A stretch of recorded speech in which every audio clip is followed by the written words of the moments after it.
નમસ્કાર, CB24 news સાથે હું રેશમા આપનું સ્વાગત કરું છું। સરકાર ગ્રામીણ માળખાકીય સુવિધાઓ અને આજીવિકા સાધનો મજબૂત કરવા માટે કટિબદ્ધ છે તેમ ગ્રામ વિકાસ મંત્રી કુંવરજીભાઈ બાવળિયાએ પત્રકાર પરિષદમાં જણાવ્યું હતું, જેમાં ગ્રામ વિકાસ રાજ્ય મંત્રી સંજયસિંહ મેડા, ગ્રામ વિકાસ સચિવ ધનંજય દ્વિવેદી, શ્રમ રોજગાર કૌશલ્ય વિકાસ સચિવ લોચન સહેરા, રોજગાર અને તાલીમ નિયામક નીતિન સાંગવાન સહિત ઉચ્ચ અધિકારીઓ ઉપસ્થિત રહ્યા હતા। પ્રધાનમંત્રી આદરણીય નરેન્દ્રભાઈએ જે કંડારેલા વિકાસ પથ પર આપણા માનનીય મુખ્યમંત્રી આદરણીય ભૂપેન્દ્રભાઈ પટેલ એમના નેતૃત્વમાં ગુજરાત સતત પ્રગતિના નવા શિખરો સર કરી રહ્યું છે, ત્યારે ગુજરાત રાજ્યનું વર્ષ 2026-27નું કુલ બજેટ જે 4,08,52,87નું બજેટ જે રાજ્યના તમામ વર્ગોની આકાંક્ષાઓની પૂર્તિ માટે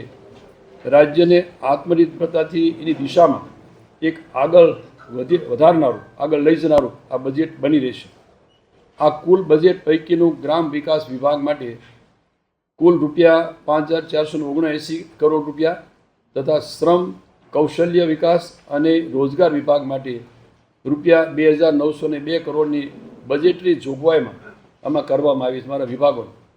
આ બાબતોની મારા વિભાગના અધિકારીઓ આપ સૌને પ્રેઝન્ટેશન માધ્યમે અહીંયા બતાવ્યું। ગુજરાતના ગ્રામ વિકાસ વિભાગ માટેની બજેટરી જોગવાઈઓના કારણે ગુજરાતના ગ્રામીણ વિસ્તારોમાં વસવાટ કરતા પ્રજાજનોનું જીવન ધોરણ ઊંચું લાવવા માટે અને આપણા ગામડાઓની સમૃદ્ધિ અને સુખાકારીમાં વધારો થાય એની સાથે સાથે શ્રમ કૌશલ્ય વિકાસ અને રોજગાર વિભાગ માટે જે બજેટરી જોગવાઈઓ છે આ જોગવાઈને કારણે ગુજરાતના શ્રમયોગીઓ, યુવાનો અને સાથે મહિલાઓ એનું સ્વપ્ન સાકાર થાય માટેનો અમારો આ બજેટરી જોગવાઈની અંદર ખૂબ સારી નવી બાબતોનો પણ સમાવેશ કર્યો છે।